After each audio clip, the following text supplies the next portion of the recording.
Même si statistiquement, les jeunes fument de moins en moins, la consommation de tabac reste présente. 46,5% des jeunes de 17 ans expérimentent la cigarette en 2022, 15,6% des jeunes de 17 ans fument quotidiennement. La combustion de tabac est nocive. Le monoxyde de carbone qui se libère de la fumée agit sur le sang et les muscles.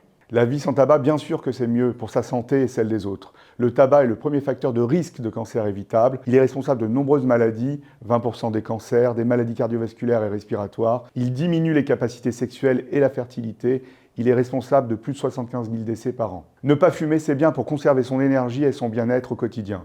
Pour son physique, le tabac entraîne des rides, un teint terne, des doigts jaunes. Il jaunit aussi les dents, il provoque des risques de déchaussement et fragilise les gencives. Et surtout, vous allez faire des économies si vous arrêtez de fumer. Il n'est jamais trop tôt pour arrêter de fumer. Même si la meilleure solution, c'est de ne jamais commencer, voici quelques conseils pour arrêter de fumer. Il faut connaître son profil de fumeur. Est-ce que vous êtes dépendant léger, modéré ou fort ? Il faut connaître ses motivations pour arrêter. Il faut choisir sa stratégie d'arrêt.